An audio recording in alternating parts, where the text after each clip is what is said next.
इस तरह का मियाँ साहब का हार्डशिप का केस था, उनकी तबीयत तो वैसे अब पीटीआई वाले खुद एडमिट करते हैं कि काफ़ी ज़्यादा वर्स हो चुकी है। तो उनका हार्डशिप का केस बनता था। इस तनाज़ुर में इस्लामाबाद हाई कोर्ट के फैसले को देखते हुए आपको लगता है कि मरियम नवाज़ की बेल होगी लाहौर हाई कोर्ट से? देखिए जी, बड़ी कुछ अदालतों के फैसलों में कोई नई नई चीज़ें आनी शुरू हो गई हैं कि आप ह्यूमैनिटेरियन ग्राउंड पे आंखें बंद करके आप किसी को ज़मानत देते हो, या अगर मरियम बीबी ये कहती हैं कि जी मैंने अपने वालिद की तीमारदारी करनी है, मुझे ज़मानत दे दी जाए। किसी कानून में दुनिया में ये चीज़ मौजूद नहीं कि आपको अपने वालिद की तीमारदारी के लिए ज़मानत दी जाए, और फिर सिर्फ आप ही को क्यों दी जाए। इस मुल्क में लाखों करोड़ों लोग और भी हैं, मुल्ज़िमान हैं, जो ये कहेंगे कि जी इनके तो वालिद साहब हैं, वो कहेंगे हमारे छोटे बच्चे भी हैं, हमारे माँ बाप हैं, कोई 90 साल का है, कोई 80 साल का है, हमने भी तीमारदारी करनी है। तो ये ग्राउंड्स नहीं है। हार्डशिप का ग्राउंड सुप्रीम कोर्ट की जजमेंट आई थी जिसमें उन्होंने कहा कि नैब के केसेस में the only ground available for bail is hardship के, कोई एक्सट्रीम हार्डशिप हो। फिर जब आपको याद होगा मिफ्ता इस्माइल और ये लोग इस्लामाबाद हाई कोर्ट गए तो चीफ जस्टिस अतर मिनल्ला साहब के पास जब केस था तो उन्होंने कहा कि हम अब इस जजमेंट से, सुप्रीम कोर्ट की जजमेंट से, जिसमें उन्होंने कह दिया है कि हार्डशिप के अलावा मेरिट्स को आप नहीं दे सकते, किसी और चीज़ को देख नहीं सकते, तो हम बाउंड हैं। और उन्होंने ना मिफ्ता को ज़मानत दी, और ऐसे केसेस हैं। तो उन प्रेसिडेंट्स को और उस सुप्रीम कोर्ट की जजमेंट को मद्देनज़र रखते हुए आई बिलीव कि मुझे ऐसे लगता है कि इन अदालत के पास रास्ता नहीं होगा कि इन्हें ज़मानत दे। अगर देगी तो किस ग्राउंड्स पे देगी, और अगर इन्हें ज़मानत मिलती है तो फिर उसके बाद दीगर मुल्ज़मान, क्योंकि हमारे यहाँ नैब के काफ़ी मुल्ज़मान हैं, क्या उन्हें ये रिलीफ देने की नहीं पाबंद होगी अदालत? क्या जरदारी साहब जो ऑलरेडी बीमार हैं, क्या उन्हें 8 हफ्तों या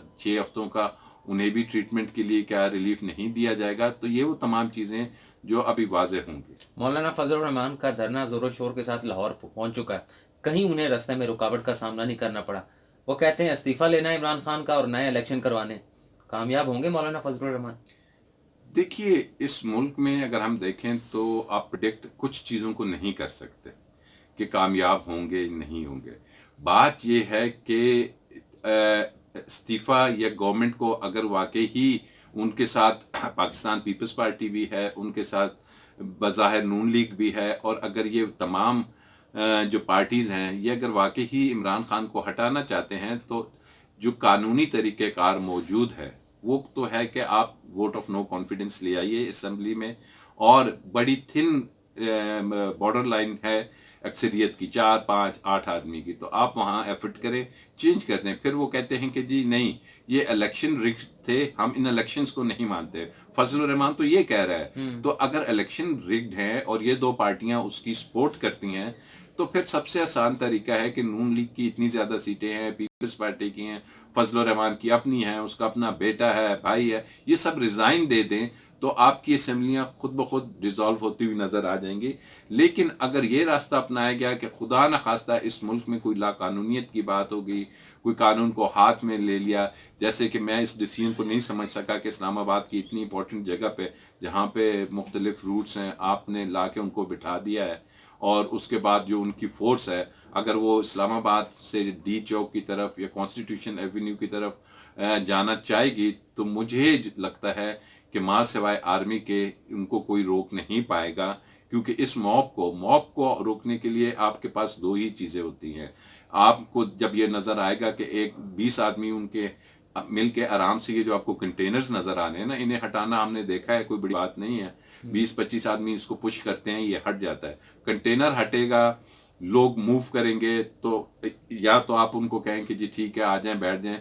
कल परसों की फजल रहमान की आप तकरीर सुने कि हम इस असम्बलियों में इस जगह घुसेंगे और इन्हें घुस के निकाल के बाहर फेंकेंगे। तो फिर अगर वो सरकारी बिल्डिंग्स में जाते हैं, दूसरी जगह जाते हैं, तो ये वो सिचुएशन होगी कि जिसमें फिर टकराव की सिचुएशन होगी। और ऐसी सूरत हाल में अगर खुदा न खास्ता लोगों की कोई कैजुअलिटीज़ होती हैं, ज़ख्मी होते हैं, तो फिर आपके मुल्क में एक ऐसा सिस्टम चला जाएगा कि ये आग फिर मुख्तलिफ शहरों में भी भड़केगी।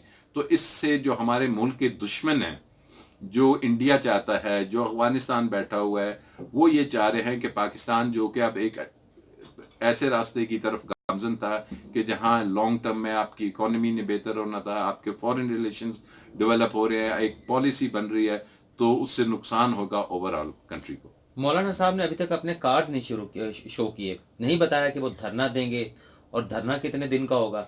इस पर आप क्या कहते हैं कि क्यों वो कार्ड्स जो हैं या मुट्ठी अपनी मौलाना फजल रहमान ने बंद रखी हुई?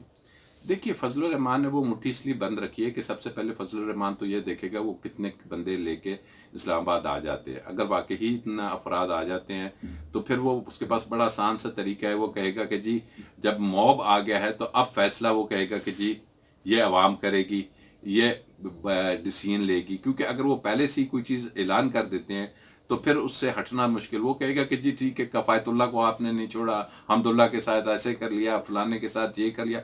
और वो क्या एक 15 रुपए का स्टाम्प पेपर जिसमें ना मौलाना फजल रहमान ने खुद साइन किए हैं, ना किसी MNA ने या किसी सेनेटर ने साइन किया हुआ है, इधर से एक DC ने किया है। मौलाना खुद कहता है कि मेरा हुकूमत के साथ नहीं, इस्लामाबाद की इंतज़ामिया के साथ सिर्फ एक जगह की एलोकेशन पे एक एग्रीमेंट हुआ है, तो ये एग्रीमेंट की कोई हैसियत नहीं। तो ये बातें हैं कि मौलाना आके हालात को देख के उसके बाद देखेगा कि अब हमने किस तरफ जाना है। और अल्टीमेटली मैं समझता हूँ कि मौलाना इसलिए नहीं आ रहा कि उधर जाके आपके इतवार बाजार के पास 2 तकरीरें कर लेगा और उसके बाद एक इम्प्रेशन दे देगा कि जी वो कुछ लेके जाने के मूड में आया हुआ है।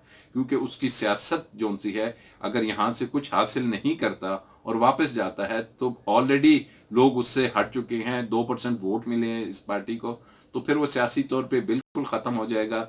तो आई थिंक कि वो इतना बड़ा फैसला ऐसे ही नहीं करके आया कि वो आके तकरीर करके यहाँ पे एक जलसा करके चला जाए। वो यहाँ बैठेगा और हालात को ख़राब करेगा। आपको लगता है कि मौलाना को किसी की पुष्पनाई हासिल है और मौलाना जो है जब यहाँ पर लॉन्ग मार्च लेकर आएंगे तो पूरा सिस्टम जो है वो रोल बैक हो सकता है? देखिए, जैसे मैंने शुरू में कहा था, इस मुल्क में किसी चीज़ को आप ये नहीं कह सकते कि ये अनप्रडिक्टेबल है।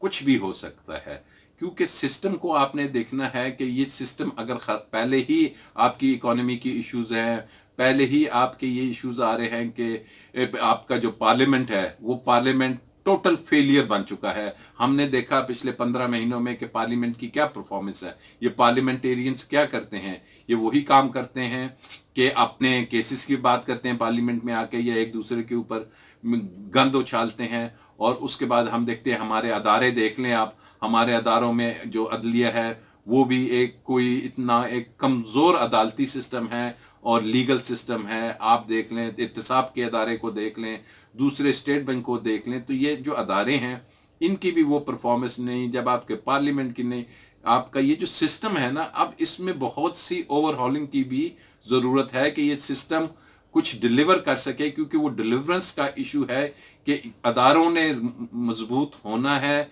इस मुल्क में। ये ज़रूरी नहीं कि एक पार्लियामेंट आपके पास सब कुछ है और ये हम नारा जो सुनते आ रहे हैं लंगड़ी लूली डेमोक्रेसी बेहतर है। भाई क्या बेहतर है कि जो उस चीज़ को बेहतरी है कि ये मुल्क इकोनॉमिकली अगर स्टेबल होगा तो आप हर एंगल से स्टेबल होंगे, आपके बच्चे स्टेबल होंगे। अगर आपकी इकोनॉमी नहीं होगी, वही डाकू वही चोर, आपका इलेक्टोरल सिस्टम क्या है, कोई चेंज नहीं आई। आज भी अगर आप इलेक्शन कराते हैं तो इलेक्शन में वही करोड़ों रुपए देने वाले आके इलेक्शन जीतेंगे, यही चोर डाकू दोबारा आ जाएंगे। आज आप देख लें कि आपका इलेक्शन कमीशन पिछले 8 महीनों से कंप्लीट नहीं हो रहा। अभी दिसंबर में चीफ इलेक्शन कमिश्नर भी रिटायर हो जाएगा। तो क्या आप समझते हैं कि ऐसी सिचुएशन में जहां आप इलेक्शन कमीशन को एस्टेब्लिश नहीं कर सकते, फ्रेश इलेक्शन कराना कैसे मुमकिन होगा? तो ये वो तमाम चीज़ें हैं कि जो अनसर्टेनिटी की तरफ जा रही हैं। और मुझे पूरा उम्मीद है कि अल्लाह ताला पे कि इंशाल्लाह बेहतर ही होगा इस मुल्क ने, क्योंकि इस मुल्क ने आगे बढ़ना है और इस मुल्क को किसी किस्म की ताकत जो सी है डिस्ट्रॉय नहीं कर सकती। मुख्तसर सवाल, क्या आपको लगता है कि मौलाना का धरना इंतहा पसंदी की तरफ जाएगा? क्योंकि इजाज़त तो हुकूमत ने दे दी। मुख्तसर जवाब। देखिए, बिल्कुल जा सकता है, बिल्कुल जा सकता है।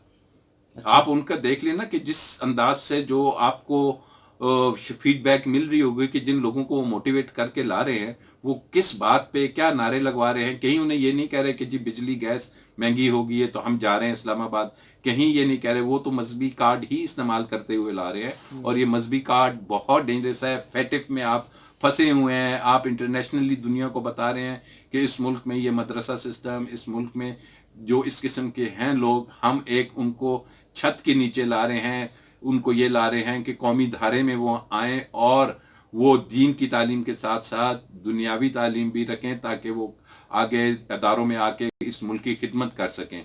تو ایسی سچویشن میں یہ بڑے سینسٹیو ایشوز ہیں، تو پھر بات وہی ہے کہ یقیناً اس ملک میں اچھے لوگ ہیں اور اللہ تعالیٰ ان کو بھی موقع دے اور اس سسٹم کو وہ آگے لے کے چلے. بہت بہت شکریہ راجہ عامر عباس.